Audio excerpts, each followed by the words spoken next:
4:00 นเมื่อเจ้าท่านทั้งหลายอาตมาภาพพระครูวรธรรมนาถเจ้าอาวาสวัดหนองเหียงตำบลสันติสุขได้มาพบปะศรัทธาญาติโยมที่มีท่านเจ้าคณะอำเภอโดยรอมอบหมายเวลาฮื้อเก้ากับผมอาตมาภาพเสียงที่จบไปรายการที่จบไปเป็นรายการสามเณรเอารักวัดสันเมืองได้อู้ได้จ้าได้มาเล่าธรรมให้อีพ่ออีแม่พี่น้องคณะศรัทธาได้จบไปตั้นทั้งหลายต่อโดยอาตมาภาพพระครูวรธรรมนาถเจ้าอาวาสวัดหนองเหียงเจ้าคณะตำบลสันติสุขได้มาพบปะศรัทธาตั้งแต่เวลาตี 4:30 นไปถึง 6:00 นเมื่อเจ้าด้วยความเมตตาจากท่านพระครูพิวัฒนวิกรมและไอเจเจผู้ควบคุมรายการที่ได้ได้บอกเตือนสติอาตมาภาพผู้เจ้าเท่าวัดหนองเหียงว่าวันพุธตี 4:30 นลูกเจ้าเนอขาดไปหลายติดแล้วติดที่แล้วกอบมาบ่ได้ศรัทธาญาติโยมสังขารธรรมมันบอดนั่นบอดเตี้ยงลูกความเงียงไปมาศรัทธาญาติโยมวันนี้สังขารธรรมดีขึ้นอาตมาภาพก็จะได้มาอู้ได้มาจาศรัทธาอีพ่ออีแม่ทุกท่านทุกคนตอนเจ้านี้อนุโมทนากับโยมสรินทิศโยมวาสนาพิงามพิวงงามที่ตื่นเจ้าท่านอาจารย์วิทุลท่านอาจารย์พระครูพรชัยปฏิอยู่ตังสุมพรปศรัทธาญาติโยมเข้ามาพอเนาะอนุโมทนาสาธุเนอศรัทธาญาติโยมอาตมาภาพก่อนที่จะได้อู้ได้จ่าศรัทธาญาติโยมก็จะได้นำอีพ่ออีแม่นั่นไปไหว้พระพุทธเจ้าเพื่อเป็นมงคลที่รับที่นอนของเฮาเสียก่อนศรัทธาญาติโยมกำลังใจเป็นสิ่งที่ใหญ่ที่สุดทุกข์กายก็พอทนได้แต่ถ้าทุกข์ใจนี่มันทนได้ยากร่างกายก็จะสุดจะโทรมไปเหมือนกับอาตมาภาพได้รับกำลังอกกำลังใจจากบรรดาอีพ่ออีแม่ศรัทธาท่านผู้ฟังของอาตมาภาพที่ได้ฮือกำลังอกกำลังใจการทุกวันอนุโมทนากับยนต์จันทาที่เข้ามาพ่อมากอยครูบาอาจารย์ทุกลูกทุกตนตัววันนี้ตรงกับวันที่2 สิงหาคมพศ2569เป็นเจ้าของวันอาทิตย์เดือน10หลังแฮม4ค่ำพ่ำว่าเป็นวันติดก็อาตมาภาพก็ได้เข้ามาพบปะศรัทธาญาติโยมเพื่อมือเสียเวลาเนาะตื่นเน้อโยมสมพรรัตนังโยมแม่เจมโมยตื่นเน้อโยมแม่เดือนโยมแม่เดือนบ้านส้มปล่อยแม่พรเขาเน้อที่เคยไปกินไปตานกันตื่นเน้อพ่ออีแม่ตังส้มปล่อยอีพ่ออีแม่ตังบ้านเรายาวอีพ่ออีแม่ตังวัดขแมดโอ้นักศรัทธาญาติโยมเตี้ยแต่มาภาพไปเยี่ยมเยียนสระปีอำเภอสระปีเนาะแต่ว่านี่ก็ไปที่ไหนปุ้นศรัทธาญาติโยมไปไก่แต่ว่านี่ศรัทธาญาติโยมก็ไอ้เจก็โทรหาเกือบลืมรับลืมตื่นเหมือนกันนะศรัทธาญาติโยมแต่ว่าก็มีในงานขอบคุณไอ้เจเนาะโยมจันทากองมุลศรัทธาญาติโยมพี่น้องต่างปัดรันดอยสะเก็ดพี่น้องคณะศรัทธาต่างอำเภอเมตริมตำอำเภอฝางเมตทารบแม่อายเนาะศรัทธาญาติโยมเนาะตั้งสันกำแพงตั้งระลับปูนเนาะตั้งระลับปูนตั้งแม่วางเนาะศรัทธาญาติโยมตั้งโดยหล่อเฮาจอมต้องเนาะฮอดโดยเต้าที่เคยมาแม่แจมเนอแม่แจมที่เคยแม่เอ้ยสุทธิวงศ์ก็จะลืมแม่เอ้ยมาหัน โยมกนกพิษชัยนาโยมอุบาสิกาผู้ใจบุญศรัทธาญาติโยมส่วนอาตมาภาพเนี่ยจะได้ทำบุญตังไปรษณีย์เพราะว่าสังฆธรรมก็สามารถที่จะไปหั่นไปนี่ได้คนเฮาถ้าบ่ฮักวัษาไว้ใจศรัทธาญาติโยมมันก็จะ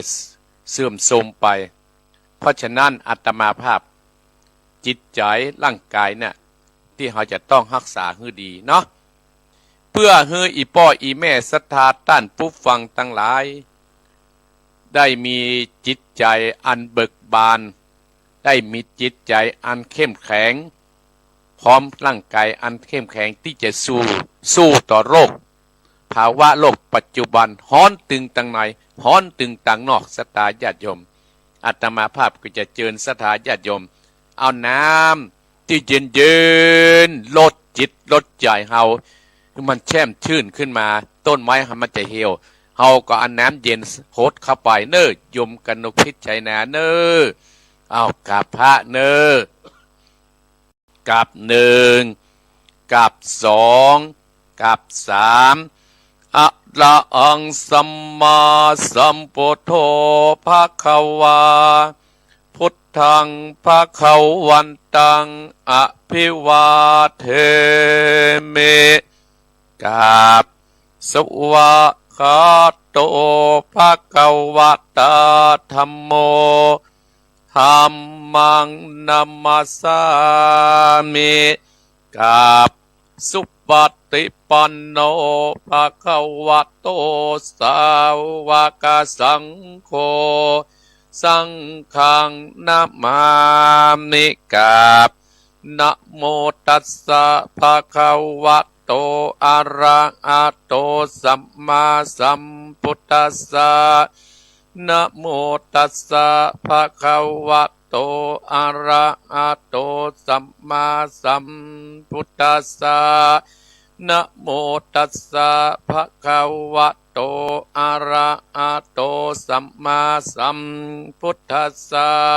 พุทธังสัตตานังกัจจะมิธัมมังสัตตานังกัจจะมิสังฆัง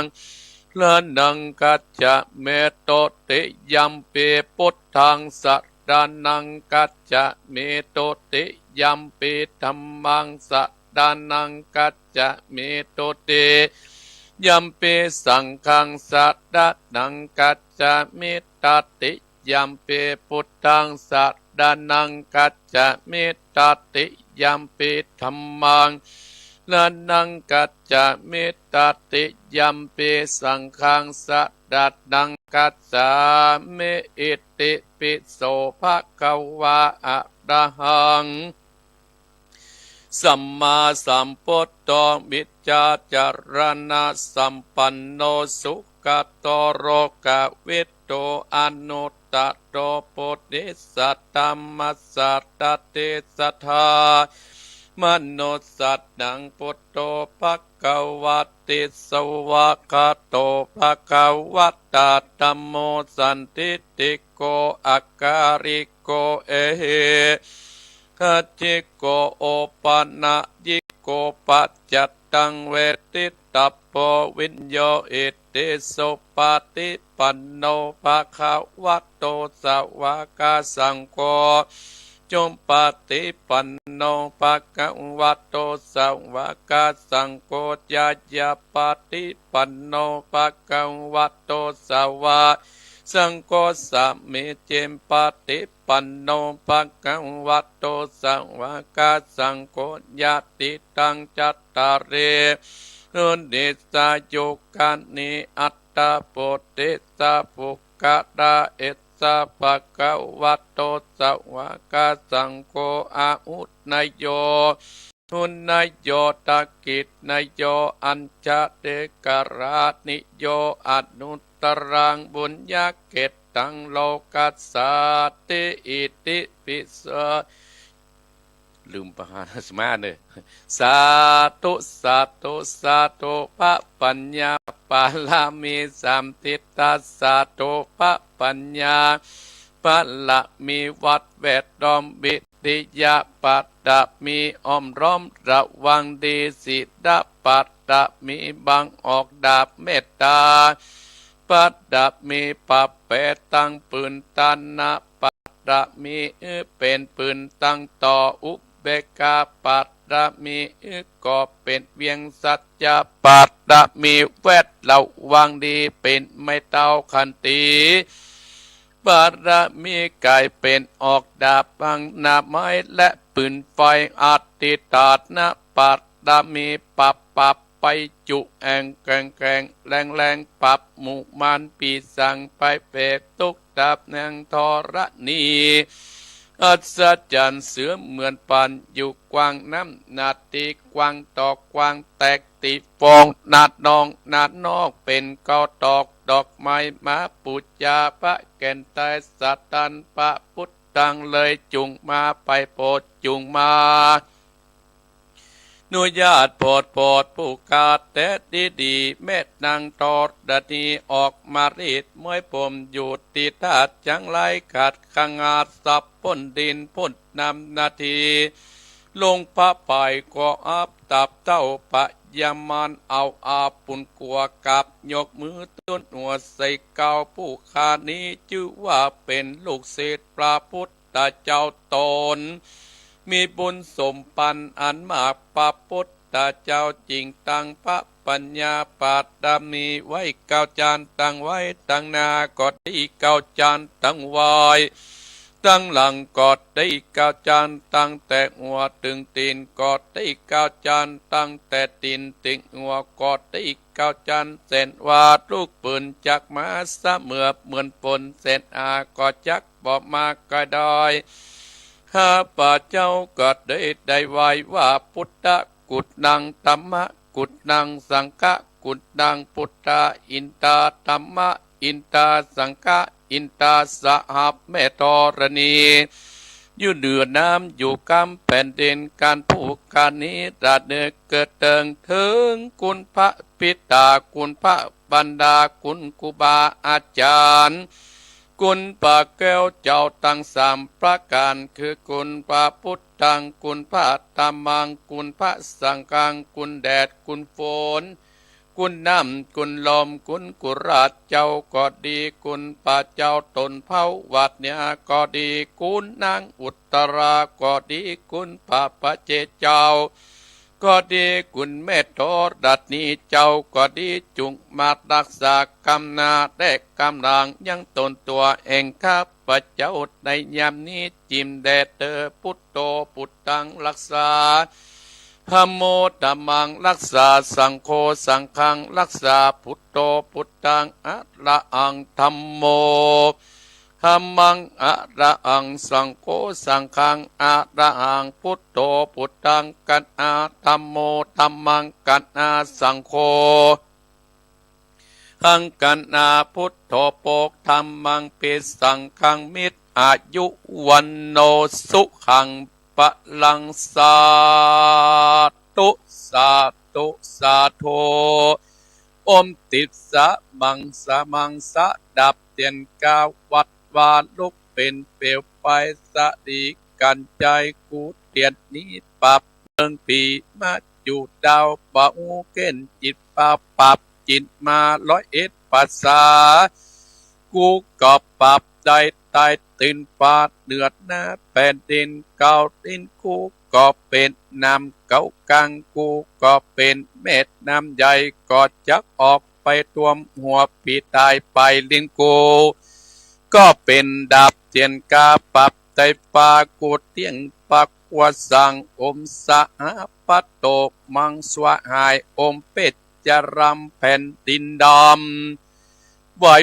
วาดสายตาพิกาดกับนีละคนดีตูไว้ติดีจะเอาตัวหมู่ตันตั้งปีมันและปีเขนปียักษ์ปีเย็นญาติได้มากายผี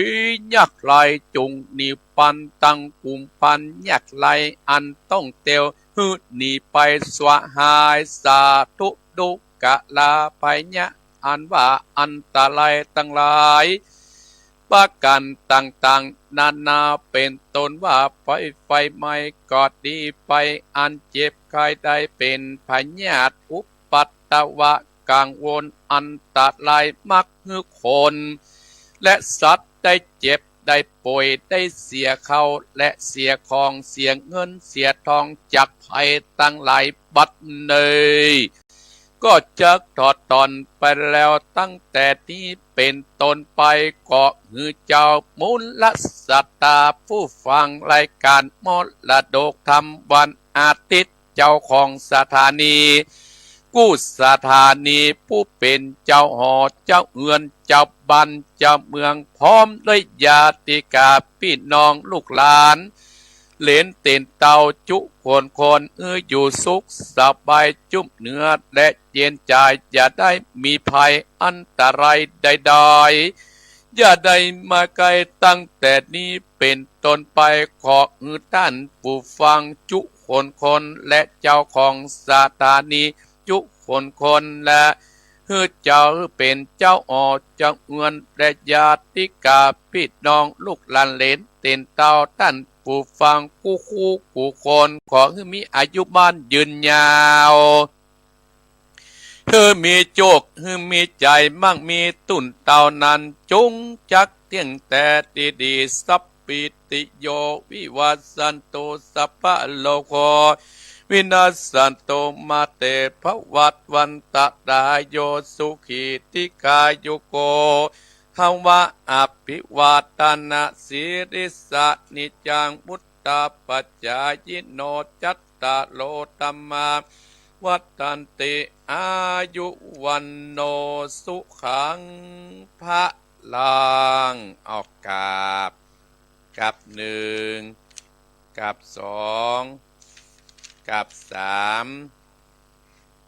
ศรัทธาญาติโยมเมื่อเรียบร้อยแล้วอาตมาภาพก็จะชวนศรัทธาญาติโยมแผ่เมตตาให้ตัวเก่ามีความสุขกันเนอเอาว่าตามเนออะหังสุกิโตโหมิ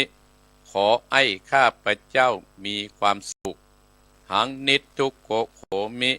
ขอให้ข้าพเจ้าปราศจากความทุกข์อะหังอเวโรโหมิขอให้ข้าพเจ้าปราศจากเวรและภัยอะหังอัพพยาปโชโหมิ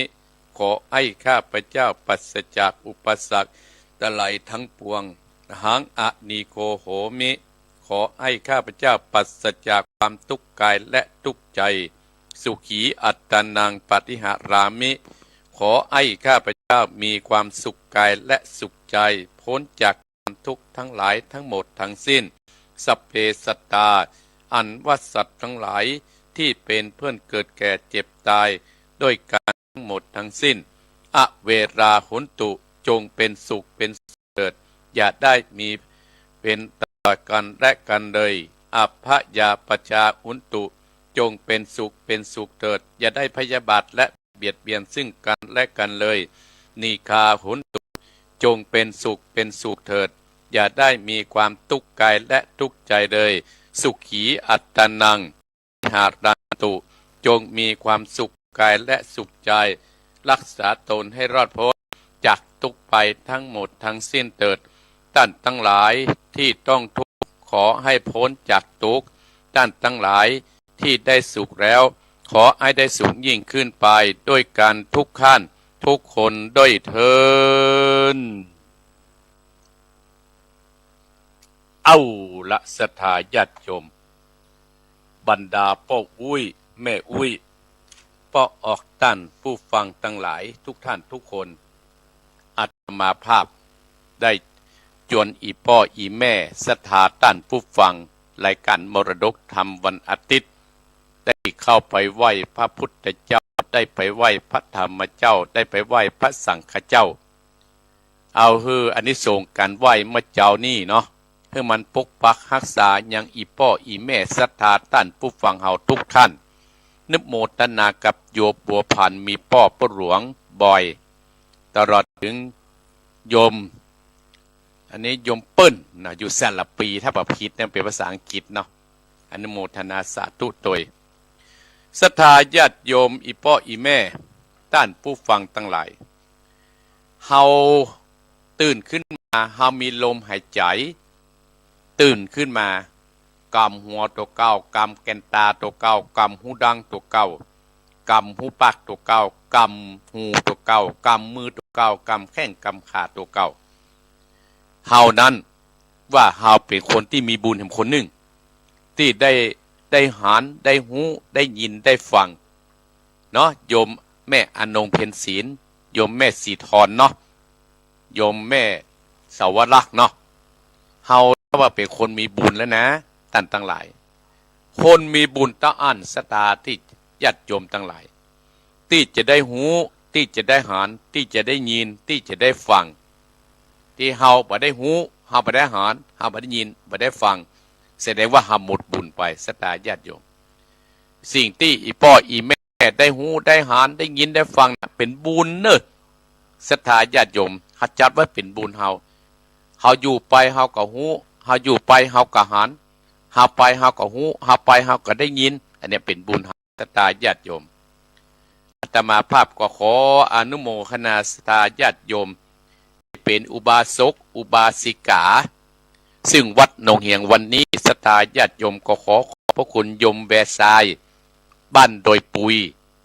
โยมแม่กัญญาจานะบ้านตงเซลโยมกัญจนาโปธิวงศ์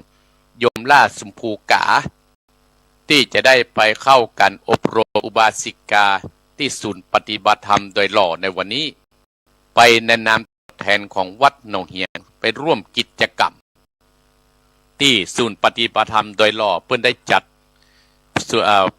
พบปะอุบาสกอุบาสิกาศรัทธาญาติโยมเป็นการฟื้นฟูตั้งกายเป็นการฟื้นฟูตั้งใจศรัทธาญาติโยมถ้ากายเฮาดีใจเฮาดีเฮาก็จะได้อยู่ด้วยพระพุทธศาสนาทางศูนย์ปฏิบัติธรรมโดยหล่อเนี่ยศรัทธาญาติโยมเพิ่นจะจัดการฟื้นฟูคำสั่งสอนขององค์สมเด็จพระสัมมาสัมพุทธเจ้าเปิ้นก็อย่าเอาตัวแทนแต่ละวัดละวาศรัทธาญาติโยมอย่างวัดหนองเหียงนี่ก็มีโยมแวดทรายบ้านโดยปุยซึ่งเป็นพี่น้องมงแล้วก็โยมแม่กัญญาจานะบ้านตงเซลโยมกันจันนาโปธิวงศ์โยมล่าสุมภูกาเป็นตัวแทนของวัดหนองเหียงเข้ากันอบรมแล้วก็จะมากระจัดกิจกรรมร่วมกับอาตมาภาพศรัทธาญาติโยมเพื่อเป็นการฟื้นฟูตั้งกายฟื้นฟูตั้งใจเฮาอันนี้ก็ได้รับความเมตตาเปิ้นจัดอาตมาประมาณ6 เตื้อนะภาษานี่นะ6 เตื้อ 6 ครั้งอาตมาภาพก็ฟังจากโยมที่เปิ้นเป็นหัวหน้ามาเล่าให้อาตมาฟังความกรรมอาตมาภาพก็จะจัดเปลี่ยนแปลงกับไปศรัทธาญาติโยมอาตมาภาพขอบคุณศรัทธาญาติโยมที่เอ่ยนาข้างบนนี้เนอะโยมสมพรรัตนจะไปร่วมก็ได้นะจะไปร่วมกันได้เนอะไปในนามของวัดหนองเหียงนะเขาช่วยกันศรัทธาญาติโยมเขาช่วยกันอาสะต้องเพิ่งอาศัยยักษ์ไข่มันต้องเพิ่งเป็นตึ้งป่าจอบแม่กับศรัทธาญาติโยมเขาอยู่คนเดียวบ่ได้นะศรัทธาญาติโยมถ้าเขาอยู่คนเดียวมันบุกมาเลยนะศรัทธาญาติโยมอย่างตะวันเนี่ยตะบะภาพหันข่าวในเฟซได้เดือดร้อนถึงพระผู้รักผู้ใหญ่จะต้องห้องมาศรัทธาญาติโยมอาตมาภาพก็เลยว่าโอ้มันเป็นบุญของเฮาละอีพ่ออีแม่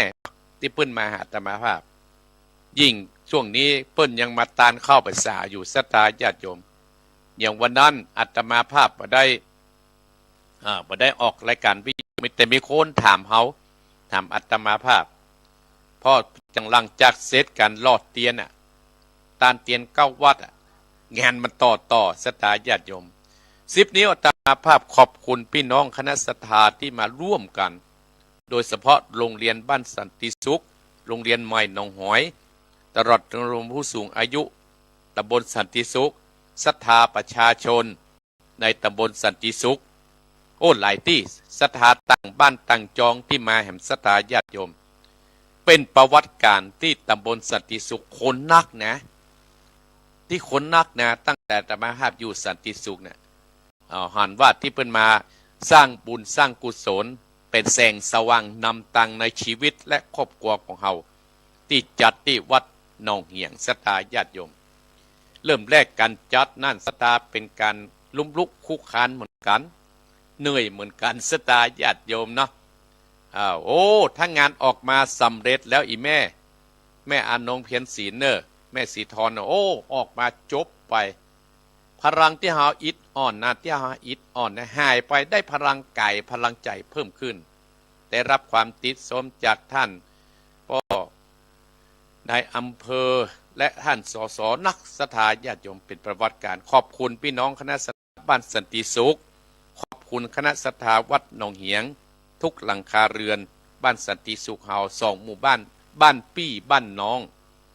บ้านปี้ก็คือบ้านหนองเหียงแยกสันติสุขแยกออกไปอาตมาภาพก็อาศัยบ้านสันติสุขอาศัยบ้านหนองเหียงเฮาเนี้ยช่วยเติมแท่งมีงานศรัทธาญาติโยมขอบคุณพ่อหลวงถึง2 บ้านพ่อหลวงบ้านหนองเหียงพ่อเริมเสลิมปัญชัย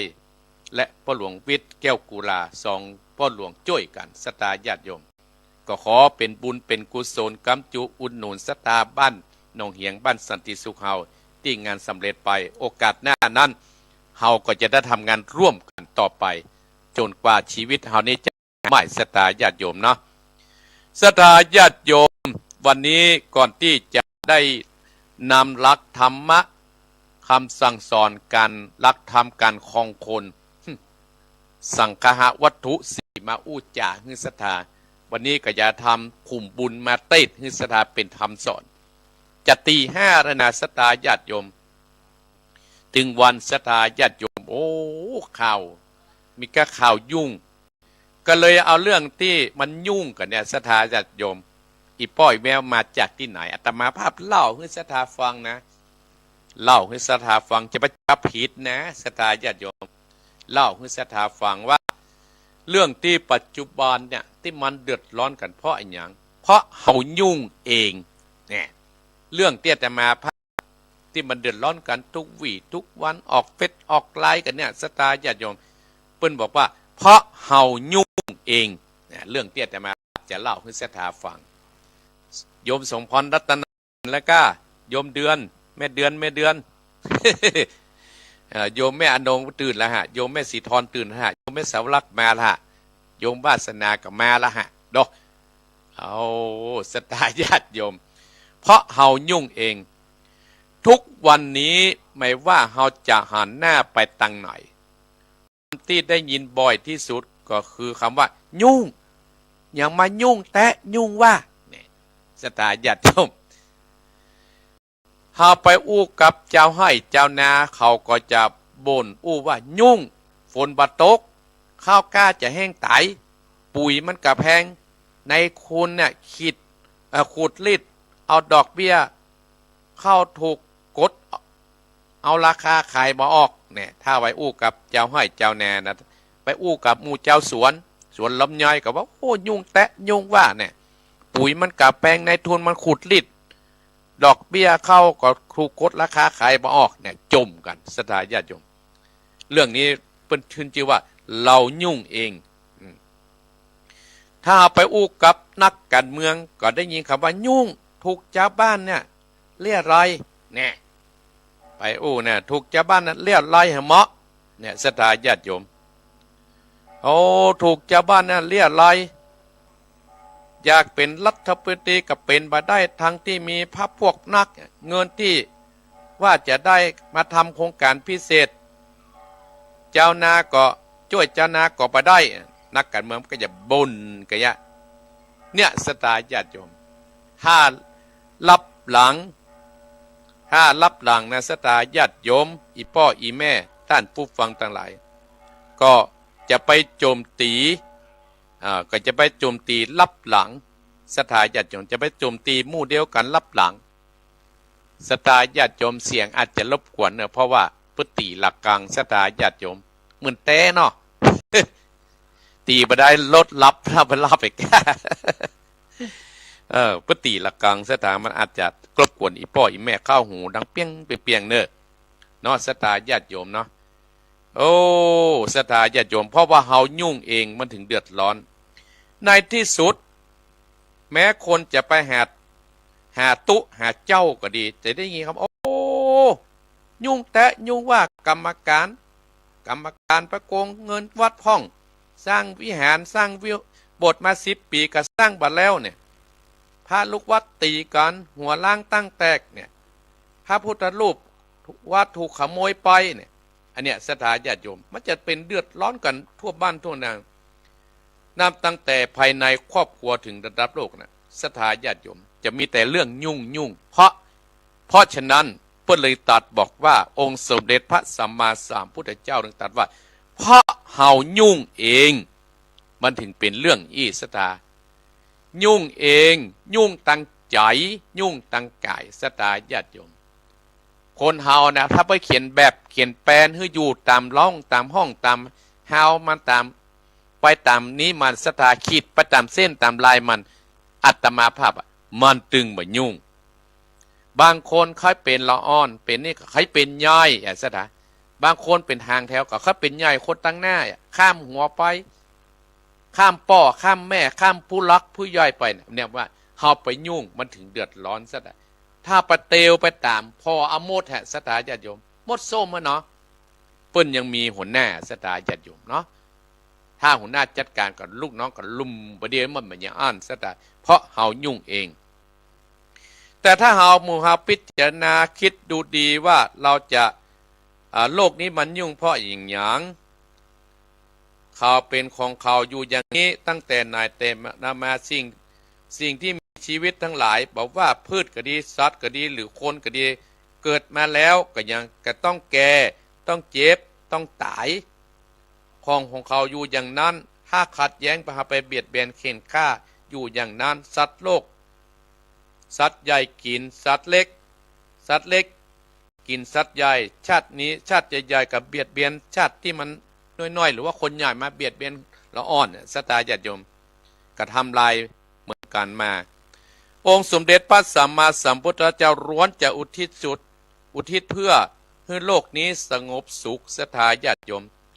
ในสมัยพุทธกาลนานมาแล้วศรัทธาญาติโยมเมื่อสมัยพระพุทธเจ้าเฮายังมีชีวิตยังมีโจรเป็นก๊กละ500ก่อสร้างสงครามระหว่างรัฐ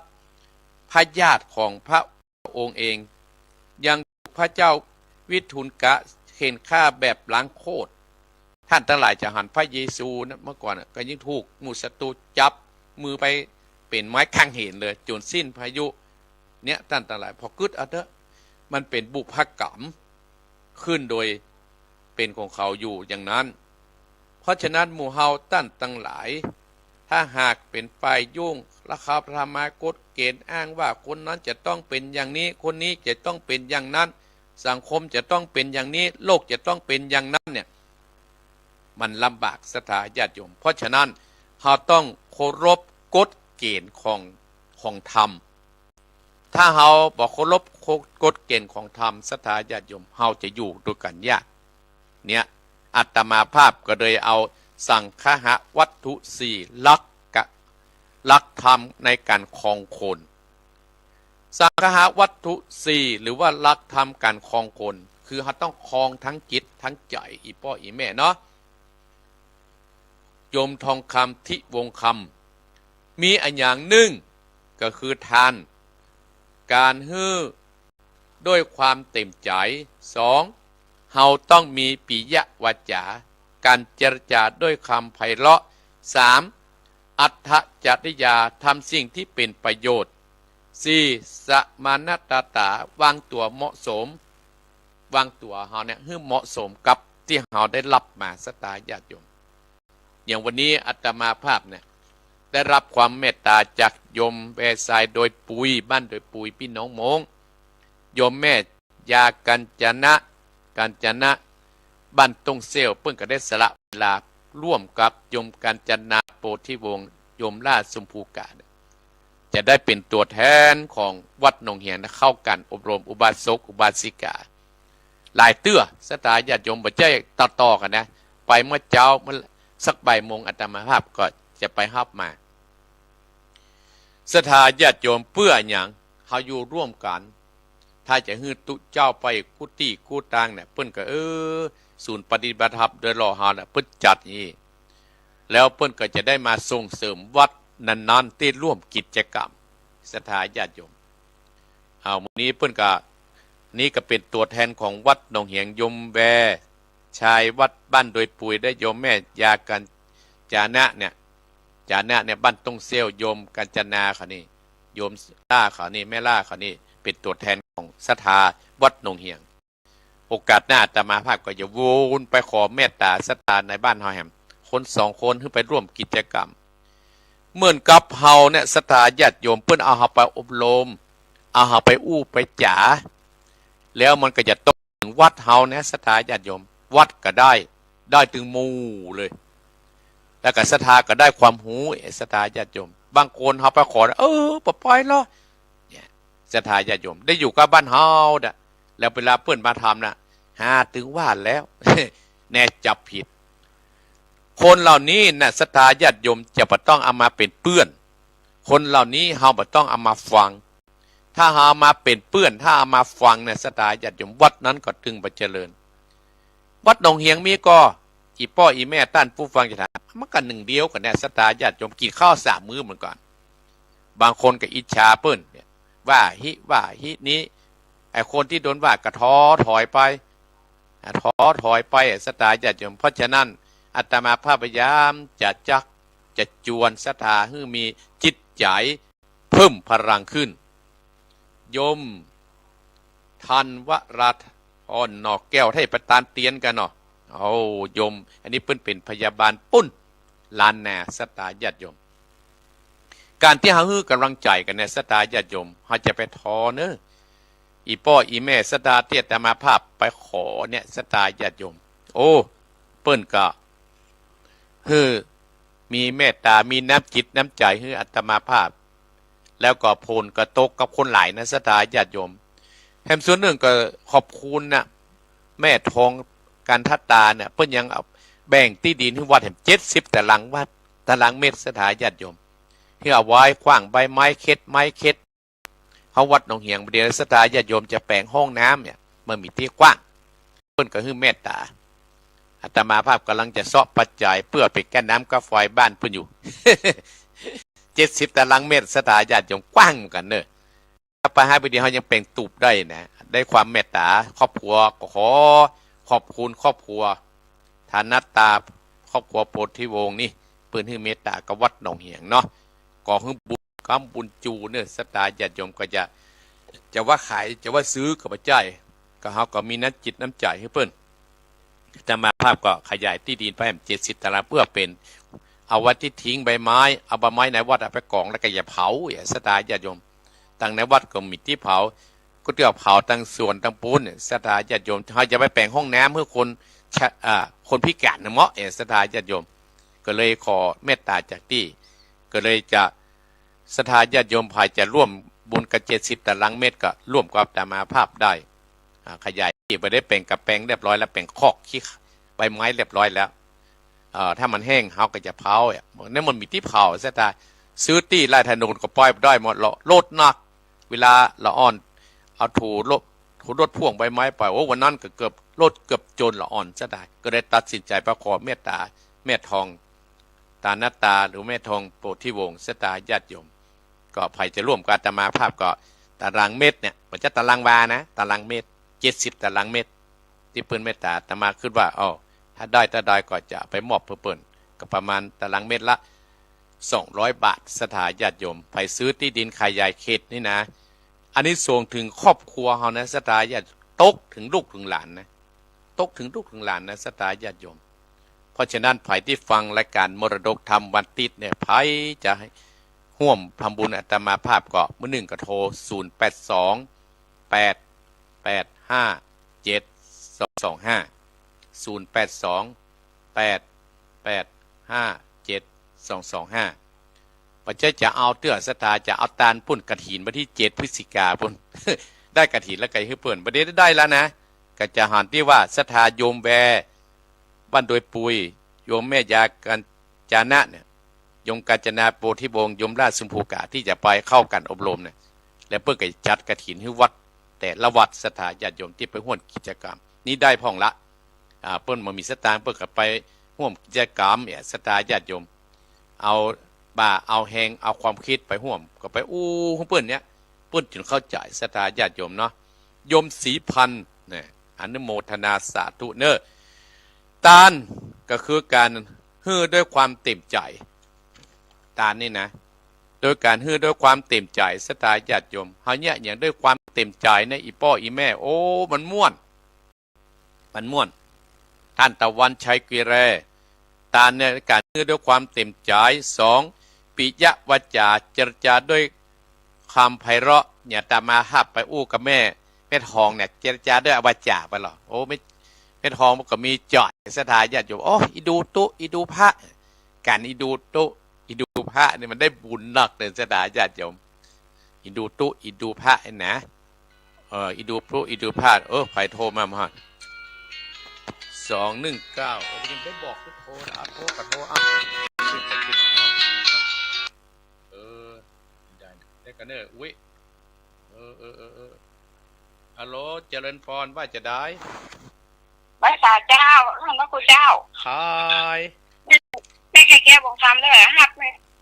อีแม่เปิดประเด็นและอนุโมทนาแม่ไข่แก้ววงคำเนาะ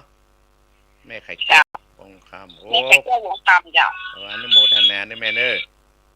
เจ้าอนุโมทนาสาธุแล้วก็อนุโมทนาเนอแล้วก็โทรให้มายเนาะเจ้าสาธุเจ้าอนุโมทนาสาธุก็ลืมบอกว่าฮับขี้บาทนะอุ่นเล่นนะบาทก็เป็นกำลังใจตามมาภาพละปุ่นกระถินปุ่น7ได้1อันละเ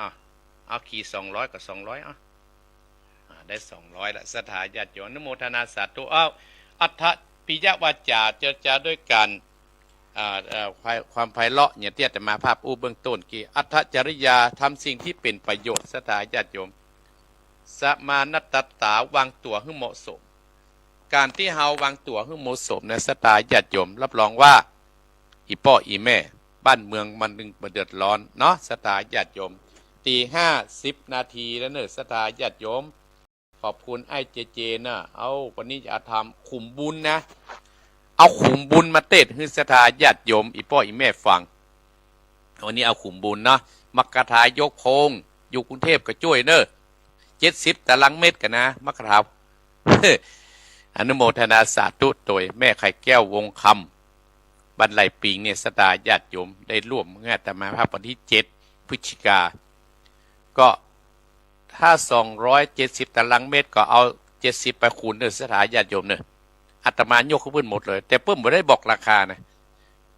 ค่าที่เพิ่นมีน้อยนะซะอาตมาภาพเกิดแถมจัดหน้าจัดตาที่เพิ่นต้องได้100ให้ปันให้แน่นอนเนาะอนุโมทนาสาธุอาตมาภาพมีเรื่องเล่าให้ศรัทธาเรื่องมาไล่เหนือก่อนที่จะเทศธรรมแถมท้ายเพื่อกับแม่ไข่แก้วเนอะ แต่กี้อุ่นแล้วว่าที่มันยุ่งเพราะเฮาไปยุ่งมันเองวันนี้เรื่องมาไล่เหนือศรัทธาญาติโยมแล้วจะทำเทศแล้วนะชื่อว่าขุมบุญจะมาเทศให้ศรัทธาฟังมีตุ๊เจ้าตัวหนึ่งเป็นตุ๊ป้อศรัทธาญาติโยมมีตุ๊เจ้าตัวหนึ่งมีเป็ดตุ๊เจ้าป้อท่านชอบเนี่ยอย่างแปลกๆเนี่ยมีเป็นเปิงบางตนนะศรัทธาญาติโยมมีวัดหนึ่งมีตุ๊เจ้าตัวหนึ่งซึ่งเป็นหลวงป้อเนี่ยชอบทำอย่างแปลกๆคนหาเนี่ยมันชอบแปลกเราศรัทธาญาติโยมวันหนึ่งก็มีพวกพี่น้องกรุงเทพเพิ่นเอากฐินไปทอดที่วัดนั้นจัดงานใหญ่โตมีตึงหนังมีตึงลิเกมีตึงดนตรีมีคนแห่กันมามืดฟ้ามัวดินก่อนทอดกฐินศรัทธาญาติโยมคนตั้งหลายก็มารวมกันเต็มศาลาหลวงพ่อนั้นก็ฮ้องละอ่อนขยมวัดมา1 คนบอกไปเอาเนื้อมาจากปลาจีนมาเอาเบิดเป็นปลาจีนมาจากโรงวัวก้อน1แล้วก็เอาเชือกมาตัว1เนี่ยใจละอ่อนศรัทธาญาติโยมหลวงพ่อก็จัดการเอาจีนมาตี1ผูกติดหลังหมาท่านทั้งหลายพอมัดเสร็จเรียบร้อยกับปล่อยหมาก็หอนว่าเนื้อว่าจีนอยู่บนหลังก็ไล่งับพอหัวมันจะโดนงับพอจีนโดนงับ ตัวมันก็ขยับหนีไปมาก็ไล่ครบอย่างนั้นท่านยิ่งงับเวยเต้าใดเนื้อมันก็หนีไปตะอันโดยประยุทธ์เนื้อก็หนีจิ้นก็หนีโดยประยุทธ์น่าสงสารมาตัวนั้นนักมากระโดดไปโดดมางับตะใดจะเอาจะได้ก็กินมาได้บักปัดสักทีผู้คนบนศาลาคนมานั่งให้ห่วงกันสถาญาติโยมว่ามานี่อย่ามาง่าวอย่างอี้นะไล่งับเนื้อตัวเก่าเนี่ยสถาญาติโยมเนี่ยอีพ่ออีแม่หลวงพ่อนั้นด้วยความสนุกสนานยังนำใจแล้วก็เลยฮ้องยับมาแล้วก็แก้เชือกแก้เชือกแก้จีนเอาจีนออกจากหลักหมาสถาญาติโยมหลวงพ่อก็เลยบอกว่าเนี่ยท่านทั้งหลายที่อยู่บนศาลาเนี่ยมนุษย์คนเฮาเนี่ยมีความรู้สึกว่าตัวเองบกพร่องตัวเองยังบะเต็มต้องเดินตลอดเวลาเติมประยุทธ์เพื่อให้ตัวเองเต็มเฮาอยากสวยอยากงามอยากทันสมัยก็ไปหาซื้อเสื้อผ้าที่สวยงามที่สุดทันสมัยที่สุดดีใจได้เดือนเดียวรุ่นใหม่ก็ออกมาแหมงามบัดทันสมัยอยากซื้อโทรศัพท์รุ่นใหม่ๆซื้อมาได้3 เดือนรุ่นใหม่ก็ออกมาแหมซื้อคอมพิวเตอร์ที่ทันสมัยได้2 เดือนก็ออกต่อมาก็รุ่นใหม่ออกมาแหมเนี่ยสไตล์ญาติโยมของเฮาก็ตกรุ่นไปซื้อรถเบนซ์คาร์ที่ทันสมัย6 เดือนก็ออกมาแหมและเฮาต้องก้มหน้าก้มตาทำงานทั้งวันทั้งคืนเพื่อหาเงินมาเพื่อทำให้ตัวเองเนี่ยทันสมัยอยู่เสมอเนี่ยปัจจุบันเปิ้นได้ว่าเฮากำลังไล่งับความทันสมัยเหมือนมาไล่งับเนื้อบนหลังของตัวมันทั้งที่รู้ว่าต่อไปไล่งับทั้งชีวิตก็ไม่มีทางที่จะตามมันตันเนี่ยสถาญาติหลวงพ่อหมู่เฮาน่าสงสารเนื้อโยมเน้อคนเต็นศาลาเกิดและไข้หัวขึ้นเคงด่าว่าหมาเงาตอนนี้เงียบสนิทมีคนไข้หัวสักคนเป็นการลักธรรมะที่สอนให้ตัวเฮาสถาญาติโยมป้อสุทัศน์เนาะพิวงเน้อซื้อที่ดินขยายเขตวัดเห็นนะปอเน้อสถาญาติโยมเหมือนกับมีนิทานเรื่องหนึ่งสถาญาติโยมอีพ่ออีแม่อาจจะได้ฟังมาแล้วนะก่อนเต้ทำนี่นะสถาญาติโยมมีเราอ่อนนุ่มสถาญาติโยมเราอ่อนนุ่มคนนี้นะสถาญาติโยมฮักกัดนะสถาญาติโยมเมียกับเอาแต่ไปเอวตัวกันอยู่ตัวกันตลอดสถาญาติโยมบ่ใช่เป็นพี่เป็นน้องกันนะเราอ่อนนุ่ม2 คนนี่นะไปที่ไหนกับไปตัวกันบอกว่างานลื่นเริงบอกว่างานศพบอกว่างานขึ้นบ้านใหม่2 คนเนี่ยจะไปตัวกันสถาญาติโยม2 คนนี่จะไปตัวกันแต่อยู่คนละบ้านนะมีอย่างเขาจะห้องกันไปให้ไปส่วนกันจะไปตัวกันไอ้หนึ่งชื่อว่าไอ้หลวกไอ้ตัวนี้นะชื่อว่าหลวกแหมโคนเปื้อนมาชื่อว่าไอ้แหลมเป็นเปื้อนฮักกันสถาญาติโยมไปไหนไปทุกการหมดอีพ่ออีแม่สถาญาติโยมนิทานเรื่องนี้นี่เป็นของควรที่คนที่จะหอมกล้าที่ดินเตี้ยแต่มาภาพขยายเนี่ยกี้ได้กับแม่ไข่แก้ววงคำแล้วนะ200ไอ้ลัวใกล้แหลมเป็นเพื่อนกันฮักกันบักเกยพิษบักเกยเถียงกันสักเตื้ออยู่มาวันหนึ่งสถาญาติโยมงานมันกับไปแอวละไปที่ไหนกับไปละไอ้2 คนนี่ก็จวนกับไปจอมเบ็ดกับอีพ่ออีแม่ไอ้ลัวใกล้แหลมก็จอมเบ็ดตัวกันกึดจึงได้หมูเนาะไอ้ลวกศรัทธาญาติโยมวิทย์ลงน้ำตุ้มไปจ้อมเบ็ดไอ้แรมกับสะดุ้งกับศรัทธาญาติโยมได้สะบึดนี่นะไอ้ลวกกับโผล่ขึ้นมาแต่ฟังไอ้แรมก็ถามไอ้เพื่อนอิงไปที่ไหนมาเนี่ยไอ้ลวกก็บอกว่าโอ้คิงมันเมาอยู่นี่หรอเฮาเนี่ยบัดใจเสียเวลาเฮาเลยไปเฝ้าพญานาคปืนน้ำหรอไปเฝ้าพญานาคสตาญาติโยมโอ้พญานาคเมื่อเป็นมีทรัพย์สมบัติโอ้เมืองมันย่อยเน้อล่ะฮะแต่กะแต่นะกะคิงข้าหูก็พญานาคเพื่อสตังค์ครับเป็น2 ปันกันหรอฮะแต่อีโจกสตังค์2 ปันเปี้ยไอ้แหลมโอ้ได้มีกว่าทางจะไปเหี่ยสักวันบ่ศรัทธาญาติโยมไอ้แหลมก็มาเกิดอยู่ฮะน่ะไอ้ลวกนี่ ลวกแตะลวกว่าได้เงิน2,000ละกึดในใจไปนอนไปเกินวันพูกไปจอมเบ็ดเหมาะซะได้ไปตุกการปฏิเดียวกับเขานะใช้เหยื่อเรียบร้อยละไอ้แหลมกับวิทย์ลงนั้นตุ้มมุดไปน้ำบ่เหมือนเดียวเหมือนกับไอ้ลวกเนี่ยแต่วางนั่นนะโผล่ขึ้นมาตามคิดไปหนามาไอ้แหลมโอ้ลวกเฮากับไปเอียที่เมืองพญานาคที่ตัวว่าแต่ว่ากับป้าไผกับป้าพ่อพญานาคแต่กะฮะเพิ่นฝากอย่ามาฝากหาพ่องนั่นล่ะเพิ่นฝากว่าสตางค์ที่หิงเพิ่นฝากหิงมา2,000แต่ว่าเพิ่งหิงแต่ว่าเพิ่นบอกว่าเอาแบ่งให้หาเห็บปันเน้อล่ะศรัทธาญาติโยมแบ่งให้หาเห็บปันน่ะไอ้ลวกได้เสี่ยง1,000ศรัทธาญาติโยมเนี่ยในโลกนี้มันจะต้องมีคนลวกแหลมกว่าเฮายังมีอยู่เฮาจะว่าเฮานะเก่งนะศรัทธาญาติโยมเพราะฉะนั้นอาตมาภาพเลยนำเรื่องนี้มาเล่าให้ศรัทธาฟังไผ่ลวกไผ่แหลมกึดเอาคนเดียวเด้อศรัทธาญาติโยมเรื่องนี้เป็นคติสนใจคือเฮาจะว่าเฮาเก่งเนี่ยอาตมาภาพเนี่ยขอบพระคุณที่ออกรายการทุกวันขอบพระคุณท่านพระครูอภิวัฒนวิกรมเจ้าของสถานีวิทยุกู้สถานีและIJJที่ควบคุมรายการที่จะเตือนอาตมาภาพมาโดยตลอดแต่ว่าก็โทรหาอาตมาภาพบุญกุศลที่อาตมาภาพได้ได้จ๋ากับอีพ่ออีแม่ทุกวันนี่นะทุกอาทิตย์นี่นะ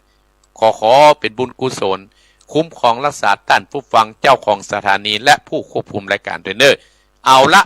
อาตมาภาพยังบ่เปิดสายเด้อเกียมมือปากกาไว้เนอ0828857225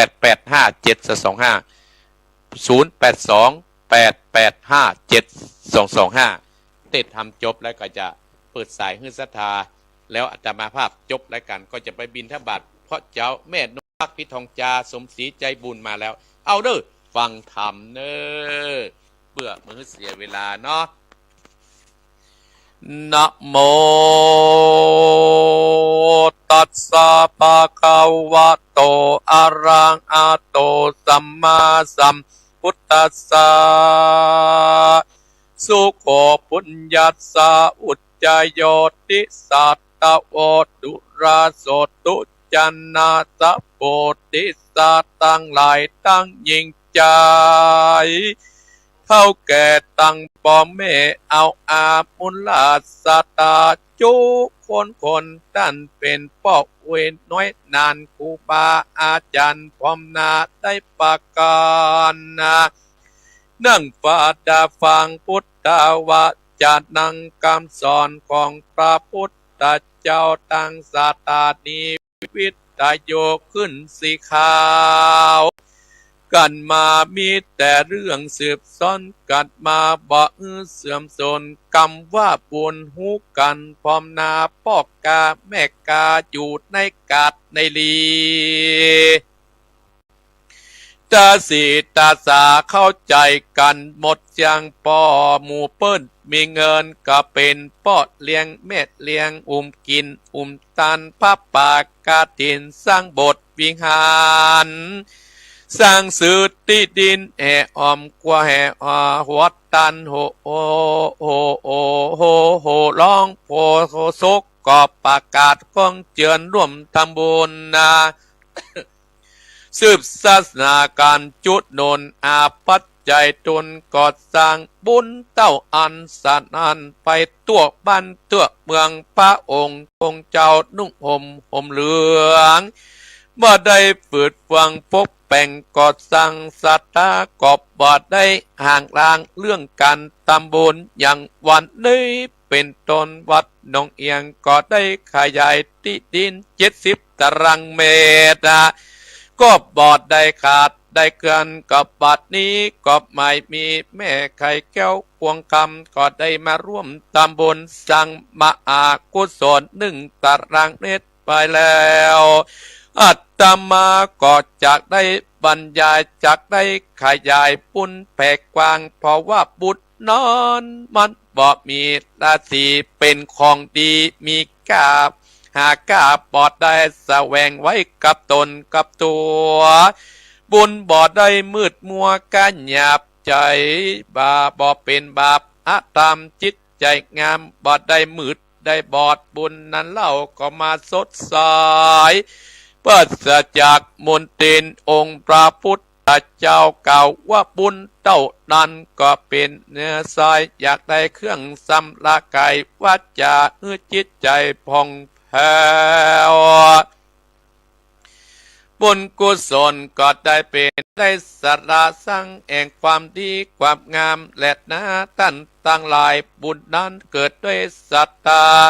เชื่อมันเรื่อมใสปัญญานั้นกะองค์สมเด็จพระพุทธเจ้ากล่าวว่าบุญนั้นมี10ประการเป็นหลักเงาข้อที่1ก็เป็นกวัตนามัยบุญสำเร็จด้วยการดันเพื่อแผ่บทติจักเพิ่นจากจองบ้านสินนามัยบุญก็บ่ได้คิดค้านคือการรักษาถึงพระจันวานายบุญก็คนควายเตือดน้อยแลดนาและศรัทธาท่านตั้งหลายทุกขันทุกคนในวันนี้อัตมาก็ได้เอาธรรมที่ว่าคุมบุญได้มาเทศนาสาธุนาสัตตาเจ้าตั้งหลายคือมีใจเก่งกาบุญต่างบุญสัตตาหนุนเป็นเก้าวิริยะเข้าเป่าเพียนปัญญาเอียนรอบรู้จักกะอยู่ในใจสารตันไปเตือดหน่อยบุญก็ก้อยเป่งปอยพ่องแผ่วตามบุญแล้วก็บ่ได้กินแหน่งใจแลดนาเป็นกันว่าเศร้าโศกพอทิศตามบุญนันนาเป็นรูปใจไฟนั้นไปแต่น้อยตกรามบอดลายไตตกไฟบอดได้ไม้บ่เหมือนวัตถุของใจเนื้อในสัตตานิติตังอย่าอันทำที่ว่าปุญญากตาก็บังคม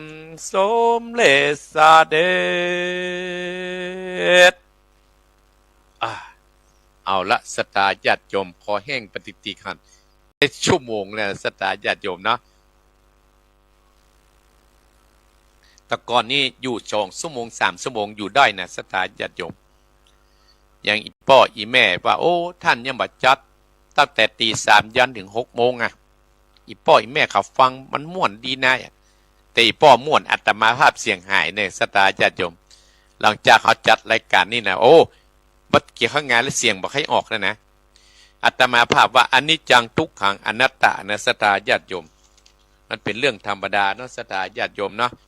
โอ้นึกนักแก่เนี่ยสตาญาติโยมคนเฒ่ายิ่งอายุนักเลยนะสตาญาติโยมเนาะเจ๊ไรหางโดงก็มาแล้วหันมิดขัดตุนก็มาแล้วเนี่ยกรรมโบราณเพิ่นถึงว่ามีดใบมีดโกนน่ะถึงจะคมนะสตาญาติโยมก็มาสามารถตัดไม้ใหญ่ได้นะตัดต้นไม้ได้กวานหรือว่ามวยที่แข็งแรงจะแข็งแรงเพียงใดแต่ก็มาโกนหนวดโกนผมมาได้คนเราทุกคนตั้งก็มีความสำคัญและหน้าที่ของตัวเก่านะสตาญาติโยมเฮาก็ต้องคำนวณว่าคนเฮาเนี่ยมันเหมือนกันต่างคนก็ต่างมีความสำคัญเหมือนกันและมีหน้าที่ของตัวเก่าสอนเอาไว้สตาญาติโยมเนาะน้ำธรรมคำสอนที่อาตมาภาพได้มาเทศน์ชื่อว่าขุมบุญสตาญาติโยมขุมบุญนั่นสตาญาติโยมมันก็มีอยู่3ประการแต่ในธรรมนั้นเป็นว่าเหงาสตาญาติโยมถ้าอาตมาภาพจะว่าเหงาเนี่ยก็จะเสียเวลาอีพ่ออีแม่ที่กำลังนึกข้าวเป่าไฟอยู่เนาะถ้าจะมาอู้นี่นะเห็น15 นาทีประจบนะสตาญาติโยมก็เลยย่อมาคือสตาญาติโยมเพราะว่าสตาก็ได้ฟังมาพ่องแล้วอีพ่ออีแม่ก็หูละขึ้นสีขาวหูละสตาญาติโยมเพราะฉะนั้นคือมันดังด้วยการทำบุญดังด้วยการสร้างความดีเนี่ยสตาญาติโยมถ้าดังด้วยการสร้างความดีสร้างบุญเนี่ยมันใครจะออกตังเพชรตังหลายจะได้สตาญาติโยมเฮาก็จะไปท้อจะไปถอยการที่เฮาท้อถอยนั่นมันบ่ดีสตาญาติโยมเนาะอย่างแม่ไข่แก้วพวงคำเนี่ยเพิ่นตะกี้จะโลมาร่วมกับแต่มา70 ตารางเมตรสตามาพ่อเถอะแปลงกำแพงเรียบร้อยวันนี้แล้วล่ะเอาไว้เตะพี่ขว้างใบไม้ใบตอกเวลาหักกวาดตังในวัดเราต้องไปขว้างที่ปูนแต่ที่มันก็กว้างแต่ให้พระขว้างตังถนนหลวงก็รถจะปัดละอ่อนวันนั้นก็เกือบอุบัติเหตุตกก็จะตกมาถึงอาตมาภาพหมดสตาญาติโยมเนาะ ศรัทธาญาติโยมอาตมาภาพขอบคุณแม่ไข่แก้วปวงคำบันไหลปิงเฮาที่ร่วมทำบุญอาตมาภาพ1 ตารางเมตร200 บาทก็ขอบุญกรรมบุญจูพดถึงลูกถึงหลานเนี่ยเนาะตานะหมายบุญสำเร็จด้วยการฮื้อตานศรัทธาญาติโยมศิราหมายบุญได้สำเร็จด้วยการรักษาศีลภาวนาหมายบุญการสำเร็จด้วยการภาวนาเอา3 อันเนี่ยมาอู้จะฮื้อศรัทธาฟังติดหน้าเขาก็ได้มาปะกันใหม่ถ้าบุญเขายังมีเนาะวันนี้ยังไม่ได้อยู่จะปาคนไปที่ศูนย์ปฏิบัติธรรมแล้วก็ออกรายการปุ๊บจะไปบิณฑบาตเขตกลปน้องคนไทยศรัทธาคนไทยเพิ่นมาอยู่เพิ่นโอ้เจ้า6 โมงเนี่ยศรัทธาญาติโยมเพิ่นนั่งท่าล่ะเข้ามาติดนะถ้าปัญหาในปุ่น6 โมงครึ่งปุ่นเพื่อจะกินข้าวในศรัทธาปะตะวันออกมาแมพ อันนี้ต้องไปมืดหน่อยเนาะคุณโยมบารีโยมบุญเรืองชัยเงินอนุโมทนาสาธุเนอะบุญตารมายบุญสำเร็จด้วยการฮื้อตานอันยังด้วยการสำเร็จด้วยการฮื้อตานด้วยของเขาที่เขาได้มาบริสุทธิ์สตาญาติโยมทั้งหลายศีลามายบุญด้วยการรักษาศีลนั่นแม่มอนละยังเอาไปที่ไหนนะเอาจะเดินปอนจะกล่าวเจ้าพระครูแม่พรฟังอย่างเดียวฟังเยอะอนุโมทนาเนอเจ้าบุญรักษาบุญรักษาแม่พรสันกำแพงเนี่ยฟังแตะแม่พรหอยเนาะอนุโมทนาเนออนุโมทนาสาธุเอ้าอาจจะโทรก็โทรน่ากระโทรก็โทรละ0828857225บางทีโทรก็จะผิดกับมอนอนักศรัทธาเนาะนี่หนึ่งดาวโทรมาเลยว่าจะได้ศรัทธาญาติโยมโทรมาเถอะแต่อาตมาภาพจะให้เวลา15 นาทีเนาะบุญสำเร็จด้วยการฮื้อตานบุญสำเร็จการรักษาศีลบุญสำเร็จด้วยการภาวนาศรัทธาญาติโยมการภาวนาเนี่ยเป็นการสร้างพลังทางด้านจิตใจนะศรัทธาญาติโยมเนาะศรัทธาญาติโยมเจริญพรนี่จากลำปางเลยจ้าลำปางแม่ยังอันนี้แม่จำเนียนกันปลาทองเจ้าแม่จำเนียนอยู่บ้านไหนอยู่ลำปางเจ้าบ้านน้ำท่วงหนองกระทิงเจ้าโอ้น้ำท่วงอาจจะมาภาพเกิดไปหนองกระทิงคุณรักษาแม่ฟังม่วนเนาะเจ้าฟังอาทิตย์หน้าฟังเจ้าเจริญพรวันนี้แม่จะหอม 1,000 บาทเจ้าโอ้อนุโมทนาสาธุจะปาดังดำหูเนอะค่อยโอนมาเนาะแม่เนาะแต่มาให้จะจุดไว้เนอะขอบคุณท้าจีรโพแหม 1,000 บาทเด้อจ้าโอ้อนุโมทนาสาธุเนาะแม่จะมาวันที่7 พฤศจิกายนเนาะเจ้าอันแม่จะโอนได้ก็เจ้าเดี๋ยวเขาก็ว่ากันกรรมนะแม่เนาะแล้วอีแม่โทรเข้าที่ก็ได้แต่มาจุดเบอร์นี้ไว้เนอะเจ้า209นะแม่เบอร์ไทยแม่เนาะเจ้าอนุโมทนาสาธุได้ก็เนอะได้ก็ฟังบางเด้อเนอะ087นะแม่เนาะเจ้า5209เจ้า55252902เนาะเจ้าแม่ก็แม่จำเนียนกันทาทองเดี๋ยวอาตมาโทรปิกไปเนอะวันนี้เนอะเจ้าเดินก่อนโอ้สายต่อไปแม่จำเนียนได้ละ2,200โอ้ได้บุยแล้วเนี่ยเจริญพรเจ้าทบกุนี่แม่อย่างนี้ชีวิตเด้อ1 ตารางวาเด้อแม่เพนซื้อชีวิตโอ้ได้ซื้อที่ดีเนี่ยหน่อยเขาจะมีที่นาไม่เห็นเนาะแม่เพนอนุโมทนานะแม่เนอะไว้จ่ายเด้อชัดเจนในกำลังใจทบกุเจ้าอนุโมทนาโอ้เขาฟังแต่แล้วเนี่ยอัตมาภาพอนุโมเขาจริงครับวะจะต้อนกระถินนะสถานญาติโยมเจริญพรเจ้าไอ้ตาเจ้าแม่บ่ได้เต้นเนื้อนะแม่ถ้าโอนตั้งนี่โอนไปตั้งได้เจ้าเขาว่าอาตมาก็ยังมีเบอร์มีอันนี้เตรียมได้คำได้แม่เขาจะเอาตาถ้าไว้ต้นกระถินได้ไหมวันนี้ของเริ่มไปอยู่นะเจ้าโอ้ที่7วันนั้นนะแม่เนาะอันทานเจ้าไปเอาทำเลยยังฝา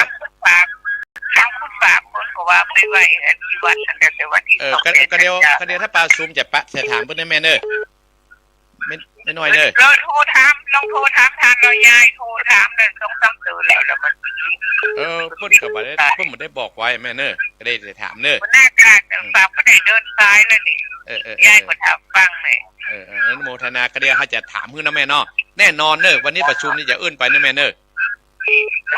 เจริญปอนแม่น้อยเนอะเจริญปอนโอ้ได้ที่แม่น้อยเจริญปอนแกเป็นสาเจ้าท่านพระครูแม่สิทธรอีแม่สาวรักตื่นล่ะยังมาตื่นได้หะแกยังมาตื่นได้อีแม่น่าได้ถ้าเป็นนักเรียนเนี่ยมาแท้เครียดนะแม่เนาะเจ้าโอ้ให้เนาะอนุโมทนานะแม่เนาะเจ้าไว้สาเจ้าบุญรักษามาเจริญปอนเวลาไหลมาเจริญปอนไว้สาพระครูเจ้าแม่เฮือนลำปางเจ้าได้แม่เฮือนแม่ทอนชัดเจนเลยเนอะชัดเจนนะแม่เฮือนเนาะแม่เฮือนลำปางฟังม่วนวะฟังม่วนวะม่วนเจ้าถ้าทำหมู่นี้จบจะเอาแน่น่ะหงหินมาติดมั้ยวันนั้นติดที่วัดเขาฟังม่วนปะจะหงหินมาติดให้แม่เขาฟังเนาะ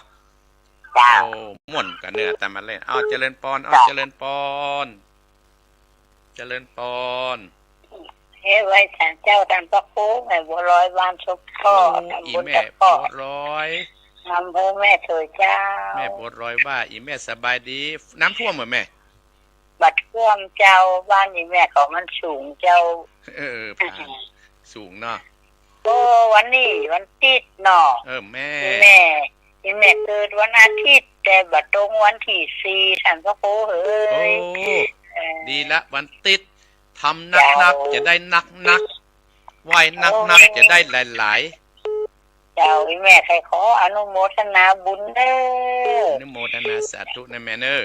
เจ้าแม่ขอทำบุญวันอาทิตย์อีแม่สิเนี่ยอย่างใดดีมหุ่นเด้อเดี๋ยวก่อนตุอนุโมทนาเอาเนาะเจริญปอสาธุเฮานี่เป็นกำลังใจคนเฒ่านะถ้าเป็นกำลังใจคนหนุ่มก็ยังเดือดร้อนกันเลยเจริญพรสาธุเจ้าแม่ยังแม่ลาอีแม่ว่าไรแม่ลาฟังอยู่เด้อวันหน้าก็จะรวมบุญเด้อเจ้าอนุโมทนาวันที่7ป่ะอีแม่เด้อ7พฤศจิกายนกันแม่อีแม่เอาสตางค์คนเฒ่าจอมมันจะ1 บาท2 บาท3 บาทประทะอาศัยนอกวันที่7ก็ได้กันเนาะแม่คงท่านในคงจันเทียมใจไปแม่จะฝากไปเด้อเจ้าอีแม่น่ะก็หายเปิ้นประดังดากับหมูเนี่ยแม่ฟงจันนั่นน่ะแล้วนั่นคงจันเทียมจันน่ะเทียมจันที่สามเขตนั่นแหละน่ะก็เฮาก็บ่ได้ปะเพิ่นแม่พ่อเฮาบ่ได้ปล่อยแต่หมู่หลายแม่เพราะว่าปล่อยกับแข้งขาบ่ดีละบ่ดีน่ะถ้าแม่น่ะจะฝากท่านเพิ่นไปนะเจ้ามันมีแม่ว่าบ่จ้างแม่ว่ามันเป็นยังแม่ให้แม่ไว้เนี่ยอาตมาแล้วได้หมดเลยเจ้านะดูเด้อพนาเด้อเจ้าแม่ลายเปิ้นมานี่เฮาแล้วละได้ครบแล้วเนี่ยครบตั้งใจศรัทธาญาติโยมตั้งนี้อาตมาภาพก็จะอาศัยอัน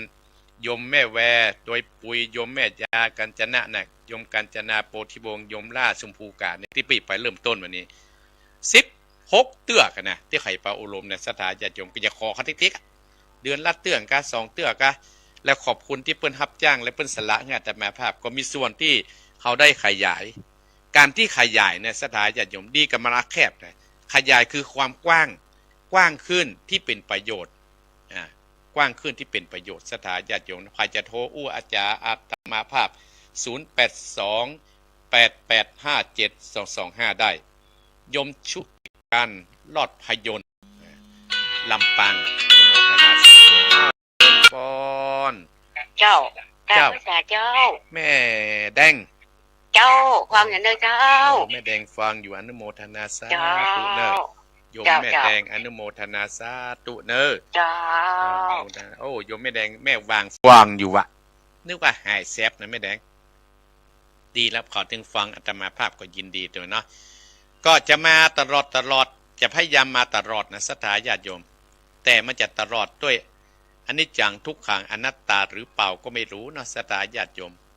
เพราะว่าอาตมาภาพเลือกไปหั่นไปนี่แข่งข้อเท้าเนี่ยศรัทธาข้าพ่อก็สิบ่เป็นเนี่ยนะเวลาเตียวได้เตียวหรือไปยืนเนี่ยเฮาจะสู้ละอ่อนหนุ่มมาได้ละ64ละศรัทธาญาติโยม64ยมยุพินเหล็กก้า อนุโมทนากับโยมแม่ไข่แก้ววงคำร่วมขยายที่ดินที่อาตมาภาพขอเปิ้นบ่ได้ซื้อนะแต่จะให้เปิ้นประมาณ 15,000 สถาญาติโยมเปิ้นได้ซื้อนะเพิ่นมาตามจ่ายเฮาก็ว่าเฮา70 ตารางเมตรจัดกว้างเลย200 บาทอนุโมทนาสาธุแล้วก็โยมแม่เพนสู้ชีวิตแห่ง2 ตารางเมตรอันนี้ปุ่นที่หน่อยผมเห็น200อันนี้ก็ป้อสิทธัตน์อภิวงงานเริ่มถวายที่ดินแห่ง2 เมตร 2 ตารางเมตร400 บาทอนุโมทนากับโยมแม่แม่จำเนียนพร้อมด้วยป้ออุ้ยอย่างกระเดก็จะโทรหานักสถานละ1,000โอ้เกือบเจริญพรไอแม่ตุ๋ยจ้าท่านจำไม่เจ้าโอ้อีแม่ตุ๋ยบ่ได้ยินเสียงแม่ตุ๋ยจังฟังแต่มาค่ะกะแม่ตุ๋ยฟังแกอยู่ท่านจำอยู่ต้องน้อยเพเจ้าต้องน้อยห้างต่ำบ้านแม่วันครับบ่เนาะแม่วันแดงอ๋ออนุโมทนาสาธุบ่ได้ฮู้จักแม่ตุ๋ยเลยปากนะแม่เคยหันแต่โทรเนาะเคยหันท่านเคยหันอาตมาจะไปบ้านแม่วันฮะบ้านประวันก็เป็นพี่น้องกันเหรอเป็นน้าแม่พัดไปแม่นก็เจ้าแม่นั้นโมทนาเม็ดตุ๋ยอันห้างต่ำนะแม่นอเจ้าบุญรักษาแม่เนออายุวันโนสุขังพลังเนอที่โทรเจ้ากับไว้สาเจ้าแม่ตุ๋ยโทรมาอนุโมทนาสาธุขอให้บุญกรรมบุญจูนแม่ตุ๋ยเนออยู่กับลูกกับหลานไปมันก็ว่าต้องสนใจเรื่องอื่นสถาญาติโยมเฮาอายุปุ่นนี้แล้วสู้ต่อไปจะเริญพรเจ้าไว้สาเจ้าตามพระครูเจ้าแม่ยังแม่พิสมัยเจ้าโอ้อีแม่พิสมัยโอ้อนุโมทนาอีแม่นักเนอที่โทรมาเนอเจ้าอันเป็ดมันหายไปเนาะเดี๋ยวมันจะขนมาใหม่ขนมาใหม่ถ้าฮักก็มาจ้างนี่แม่เนอไม่ใช่จ้างเดี๋ยวมันก็จะไปหลานเขาด้วยนะอาตมาก็ได้ไปจ้างแล้วเขาว่ามันหายเพราะครูก็ฮักก็มาจ้างถ้าเปิ้นแบบเปิดก็มาจ้างเลยแม่ถ้าว่าเล่นคนนี้ถ้าเขามาเล่นมาฮะอาตมาจ้างแล้วแม่มาจ้างแม่ก็มาจ้างวันลูกหลานก็เขาก็มีการมีงานเนาะเพราะนั้นโทรศัพท์แม่ก็ไปหมดเอวังไปหมดน่ะนี่นะก็เจอเก่งใจเขาเนาะ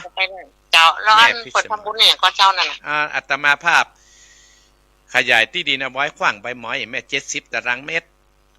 แต่เพิ่นกับป้าเจ้เอาเงินแต่อาตมาภาพมีจ่ายว่าอย่างเพิ่น15,000อะไรกันแต่อาตมาจะทอดกฐินพุ่นที่7พุ่นทอดไปที่7พุ่น7 พฤศจิกายนพุ่นเจ้าใกล้วันเกิดแม่เดี๋ยวแม่จะรวมเด้อจะรวมไปเด้อแม่พิสมัยเด้อเจ้าสาธุอายุวันโนสุขังพลังเด้อไว้สาเจ้าสาธุถ้าทำวันบุญวันเกิดก็คือเป็นบุญเป็นกุศลเกิดจะนาจตาที่เฮาได้น้อยก็ขอที่เฮากว้างร้อยให้ปันให้เด้อ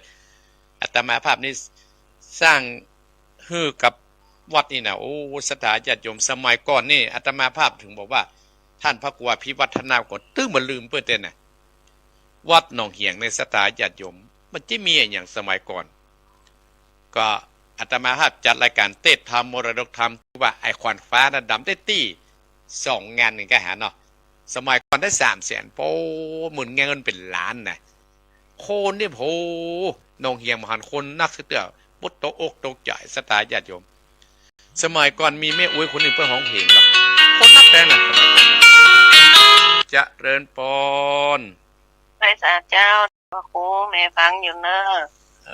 แม่จากลำปางบันไหลนะน้อยแม่น้อยเจ้าแม่ยัง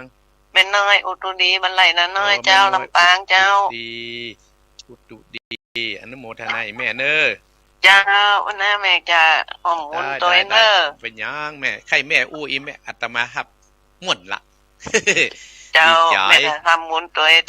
ดินนั่นเนอพอดูที่7 พฤศจิกายนก่อนแม่ขยับเป็ดกระถินอย่าเจ้าจะเลี้ยงข้าวอีพ่ออีแม่ตารางเมตรก็เลี้ยงข้าว1 มื้อเอง5 ตารางเมตรก็เลี้ยง1 มื้อเองเนาะเจ้าอนุโมทนาสาธุเจริญพรสถาญาติโยมโอ้ตี 5จะ45แล้วเนอะกำกับฟังรายการท่านอาจารย์วรรณชัยต่ออาตมาภาพว่าคิดวันที่7 พฤศจิกายน เลยจะขึ้นป้ายอยู่ญาติโยมเนาะ1จะแปลงห้องน้ำคนพิการไว้ข้างนอกสถานญาติโยมเพราะว่าแถวนี้จำวัดสระสุกไม่ค่อยมีห้องน้ำคนพิการนะแต่อาตมาภาพจะแปลงห้องน้ำคนพิการ1ห้องเนี่ยและห้องน้ำมียิงเห็น3ห้องผู้ชาย2ห้องผู้ชายนี่คือ2ห้องแล้วก็เป็นห้องน้ำพิการแล้วก็พ่อจะแปลงตี้ห้าน่ะแล้วขยายใบไม้ไปฟังแล้วเปิดสถานญาติโยมเนาะอนุโมทนาสาธุเนอมาโทรมาเลย991อะไรโทรมานวลสิริหินเขียวอนุโมทนาเอาว่ามาเจริญปอนเจ้ากับไอ้แม่ยังไม่ใส่พินเจ้าโอ้อีแม่ใส่พินแม่ใส่พินดอยแดนเจ้าท้องฟ้าดอยแดนอนุโมทนาต้องฝ่ายนี่แม่เด้อเจ้าอันแม่จะบุญกับท่าน500 บาทก็ได้แม่ปุ้นวันที่7 พฤศจิกายนก่อนแต่ไม่ตัน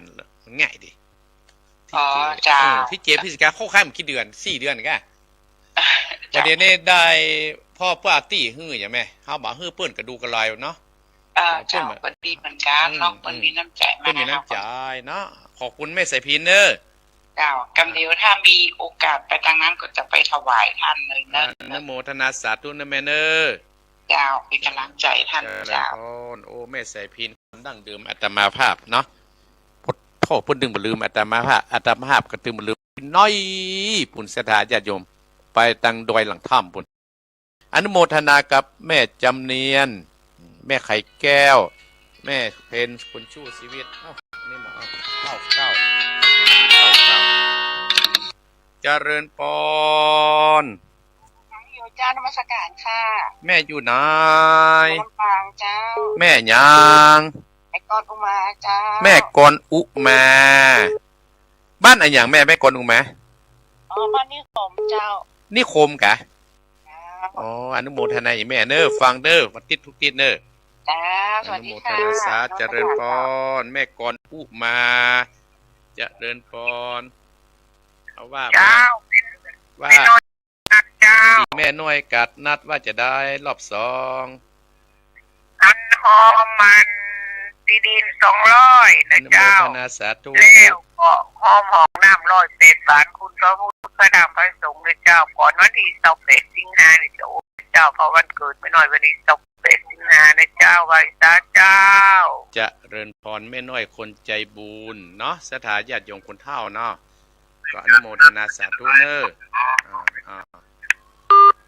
สถานญาติโยมจะจบแล้วเน้อจะจบแล้ว44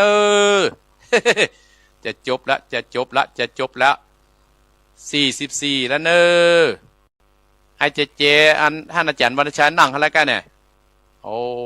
แม่จันเพนอีแม่วันที่7เน้อวันที่7 พฤศจิกายนนี่แม่เน้อแม่จันเพนแน่นอนละสถานญาติโยมเมื่อเจ้านี่ได้เกือบ3 ปอนด์เนาะอนุโมทนาสาธุก็แม่ไข่แก้วก็ดีแม่จำเนียนก็ดีแม่เพนคนชู้ชีวิตแม่น้อยกัดนัดแม่สีทอนแม่เรือนลำปางแม่รอยอำเภอพานแม่ไรเวียงป่าเป้าแม่แดงโยปาแม่ตุ๋ยเวียงห้างแม่พิษสบายแม่น้อยอุตุดีลำปางแม่ใส่พินดอยดินดอยแดนและแม่กอนอุมาบ้านนิคมลำปางอนุโมทนาเนออนุโมทนาสาธุโตจะเริญปอนครับว่าครับโอ้อีป้อว่าจะได้ฟังมาลืมกันแล้วก้ามันลืมฟังตลอดครับมันโทรบัดตานเพิ่นครับโอ้ประเดี๋ยวตันนี่เนาะประเดี๋ยวตันแล้วโทรม่วนอกม่วนใจโทรหาครับม่วนอกม่วนใจเนาะครับอาตมากับม่วนอกม่วนใจนี่อีป้อแม่โทรมาพ่อโทรนะครับบ้านอย่างก็ห้วยไซเนาะบ้านแม่จองบ้านแม่จองวันนั้นอาตมาซอยหาบ้านห้วยไซบ้านแม่จองตำบลศรีวิชัยลีครับลีวันนั้นอาตมาปัตตบุญพอดีครับมันฟังตลอดนะครับท่านอนุโมทนาอีป้อเนอครับเจริญปอนจะไปบิณฑบาตอยู่นะครับผมว่าไว้แขกครับเจริญปอนจ่าพระครูแม่ยัง ำปานเจ้าโอ้แม่คำปานแม่คำวันไหลปิง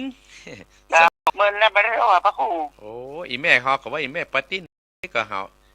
ขาดอย่างหนึ่งนะแม่คำปานเนาะฟังหนึ่งเนาะ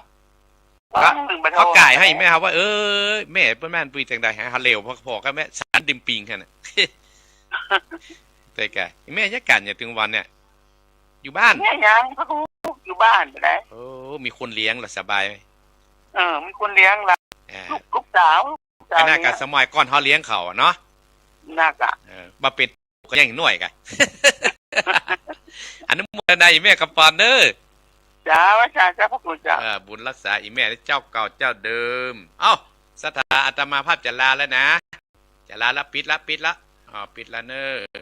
ทอดสอบปิดแล้วทอดสอบนี่เมื่ออาตมาภาพจัดทอดวิทยุใหม่อ่ะสวรรค์ให้ได้เป็นหน้ากากมันประแตกละอนุโมทนาที่เปิ้นหอมมันเนี่ยกระเดียอาตมาภาพจะโทรหา087108052902นี่ที่แม่เพิ่นโทรไปกินแม่จำเตียนเนาะถ้าใครจะติดต่ออาตมาภาพสมาร์ทให้ติดต่อเรื่องที่ดีเนี่ยโทรที่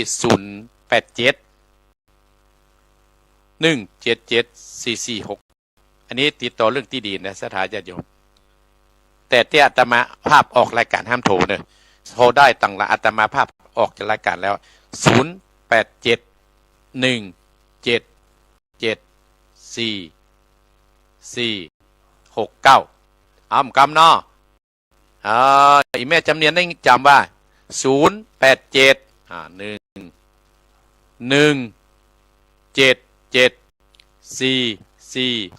0871177469โยมแม่กันยาจานะมาล้าน0871774469อันนี้ติดต่อเรื่องที่ดินที่อาตมาภาพโอ้คราวก่อนได้อาตมาภาพตัดเมื่อสมัยครั้งแรกนับไม่ทั้งง่าวคนอันนี้เป็นยอดกระถินนะ